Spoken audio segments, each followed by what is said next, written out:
45 का मुहूर्त है। पहला नंबर चौकी लगाइए, चौकी लगा के सब डेकोरेशन करिए, सजाइए। इसके बाद इस आसन लगाइए पीला पीस का, ऐसे पीला पीस का आसन लगाइए। इसके बाद थोड़ा अक्षत रखिए, थोड़ा अक्षत रखिए। इसके बाद बीच में हरी तन से कद खोले के बोल, थोड़ा सा चावल रखिए इस पर, और थोड़ा सा ऐसे लाइन मार के ये ऐसे चौका पूर लीजिए, और इसको थोड़ा सा रोड़ी का टीका लगा दीजिए, इसे रोड़ी का टीका लगा दीजिए, आसन बना लीजिए ऐसे। और बना कर और लोटा को रखा है, और एक लोटा लीजिए, इसमें 5 चना मेरी 5 मिनट के बनाइए। एक पान डालिए कलश में, और एक सुपारी डालिए, एक सुपारी डालिए, और एक इसमें इलायची डालिए, एक इलायची डालिए, और एक लौंग डालिए, गंगा चलिए, लौंग डालिए, और एक कसीका डालिए, और इसमें एक कसीका डालिए, और इसको गंगा जल डालिए, 5 पंछी इमृत हो गया सब कलश में ऐसे करें। और एक स्वस्ति बनाइए, लोटा को एक ऐसे स्वस्ति का चिन्ह बनाइए, ऐसे स्वस्ति बना लीजिए, क्योंकि स्वस्ति हर पूजा में चाहिए, शुभ होता है प्रेम। और एक मूली के 5 बार लपेटिए कलश में, ऐसे 3 बार हो गया, 4 एक 5 बार ऐसे करके इसको तोड़ दीजिए। तोड़कर इसको ऐसे हाथ से ऐसे चाकू से ऐसे तोड़ दीजिए, तोड़कर, और इस पर आम के पल्लू रखिए, ऐसे फ्रेम बनाइए, आम के पल्लू रखिए, और एक कटोरी साफा चावल भर कर कलश के ऊपर ऐसे रखिए, और रखकर और कृष्ण भगवान का फोटो रखिए,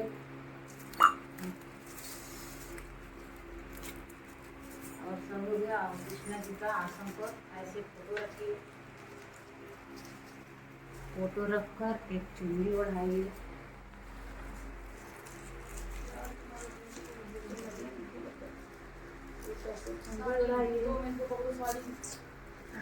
चुंदी ओढ़ाइए, फिर माला पहनाइए, रेड माला पहनिए कृष्ण भगवान को, और उनका माला पहनाकर उनको एक माला ऐसे लाइए, एक माला ऐसे बाजार से खरीद के 20 रुपया चाहे 10 रुपया में आपका जैसा समर्थ हो वैसा लाइए, पहनाइए। बस इसके बाद उनका एक माला फूल का माला पहनाइए, बाजार में 20-25 का मिल जाएगा।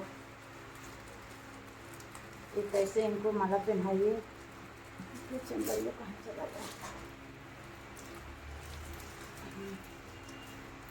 ऐसे इनको माला पहनाइए,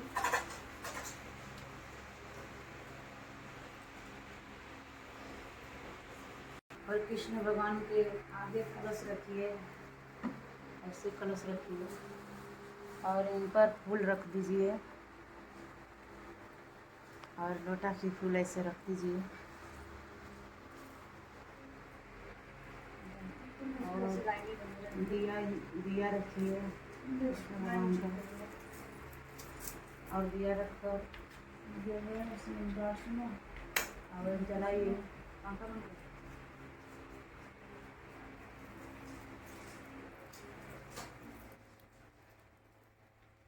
दिया रखकर ऊपर जलाइए, इसे जल गया है, अंदर देखो उठ के, नहीं जला है ना? भगवान के आगे ठीक है, और दीपक रखकर इनको चंदन लगाइए,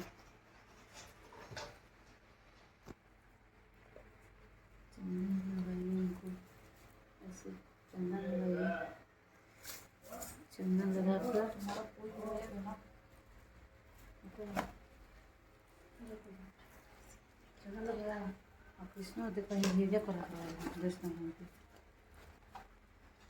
गणेश भगवान के उनको भी भोग लगाइए। गणपति जी की पूजा करिए और कृष्ण भगवान की करिए, फूल चढ़ाइए। क्या बाबा?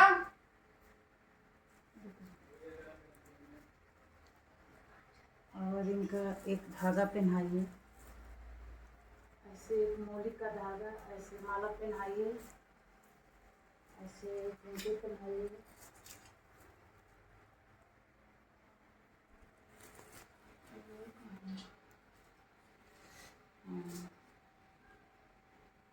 और गणपति जी हैं, गणपति जी के भी ऐसे पहनाइए, एक गणपति जी को ऐसे पहनाइए।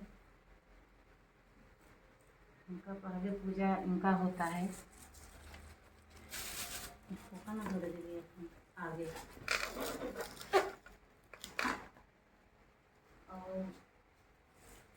और इनको दक्षिणा चढ़े देख दें, और इनको दक्षिणा चढ़ाइए।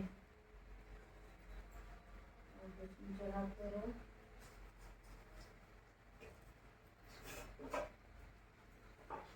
और इनको फल चढ़ाइए, एक केला चाहे कोई भी हो, फल चढ़ाइए। और फल चढ़ा के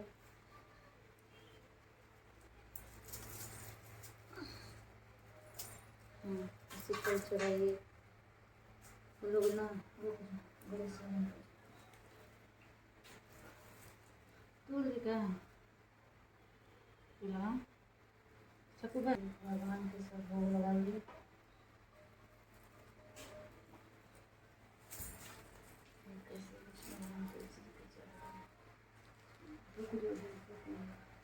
सब देवता के एक ऐसे भोग लगाइए, भगवान के सब भोग लगाइए। और तुलसी मक्खी लगाइए।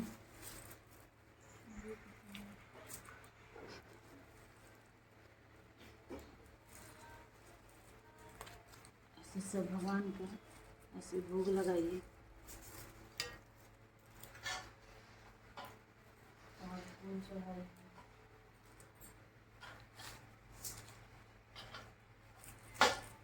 और गणपति जी के भी फूल चढ़ाइए।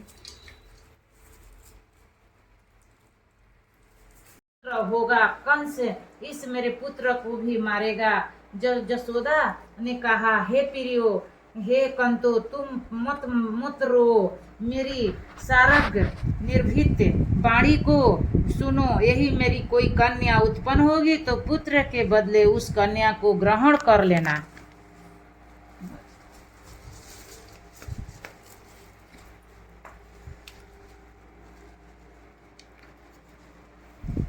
तदनंतर जसोदा ने कहा, मुझे तुरंत कन्या दूंगी, सत्य सत्य कहती हूँ, ऐसा कहने लगी। तदनंतर महादृष्ट कंस ने द्वारपाल प्रतिहार ने पूछा, देवकी कहाँ पर हैं? इस समय घर पर नहीं दिखाई पड़ती है। तदनंतर द्वारपाल हे दमयंत कंस के आगे नम्रता पूर्वक कहा, हे स्वामी, जल के लिए कल्याणी देवकी तालाब पर गई हैं। द्वारपाल की बाणी सुनकर कंस क्रोधित होकर कहने लगा, तू इस समय जहाँ देवकी है वहाँ पर जा।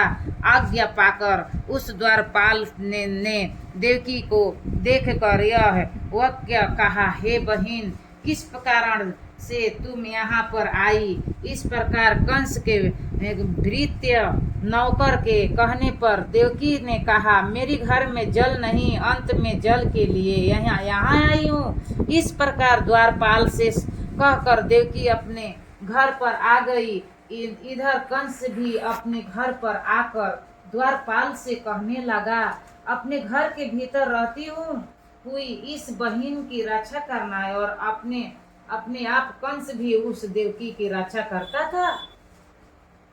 अपनी बहिन को घोर के भीतर कर दरवाजे में ताले बंद कर और बाहर शूल एवं मुदगर लिए हुए दमयंतों को नियुक्त किया। इस प्रकार घर में रखकर अपने विजय मंदिर में चला गया। वहां पर भी दिन रात नहीं सोता था। इस प्रकार देवकी की रक्षा करता। इस प्रकार रक्षा करते हुए एक समय सिंह राशि के सूर्य में आकर मंडल में रोहिणी जलधारी मेघों ने अपना जमाव डाला। भाद्रपद महीने की कृष्ण पक्ष की अष्टमी आधी रात को वृष राशि के चंद्रमा में रोहिणी नक्षत्र में बुधवार में सौभाग्य योग से संयोग चंद्रमा के अर्ध रात्रि में उदय होने पर आधी रात के उत्तर एक घड़ी जब कोई जाए तो तृतीय स्मृति पुराण फल प्राप्त होगा। इसमें तनिक भी संदेह नहीं है।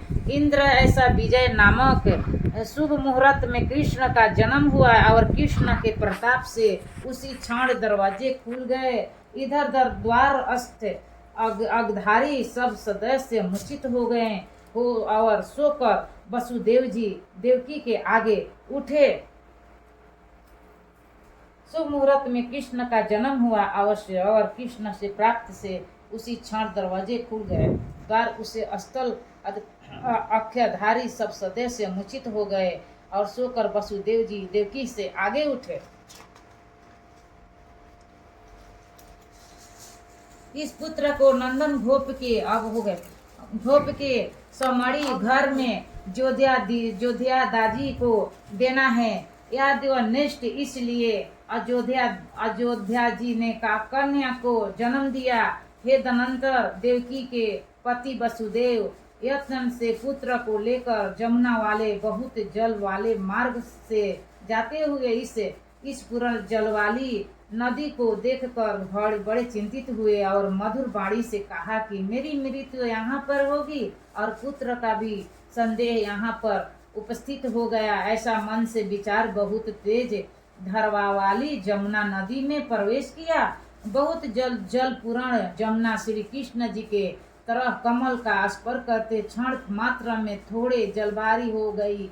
तदनंतर वसुदेव गोकुल में जाकर नंद के घर के समीप में जैसे उनकी धर्मपत्नी ने कहा तत् उस बालक को संप्रीत कर दिया। अपने वचन की रक्षा करते हुए उन्होंने अयोध्या को पुत्र देकर फिर जल्दी की कन्या लेकर पूर्ववत जमुना को लांघ कर वे मथुरा में चले आए और कन्या देवकी को दे दी। तदनंतर प्रातःकाल वे सब दनवा उठ गए और क्रोधित कंस गया। वहां पर बारंबार रुदन करती हुई कन्या को देखकर दमयंती ने प्रार्थना की, आपकी बहन की अंतिम सुंदर कन्या उत्पन्न हुई। हे राजन, आप आज्ञा दीजिए। ऐसी बात सुनकर क्रोधित हो कंस ने द्वारपाल से कहा, वो कौलिक नाम वाले रजक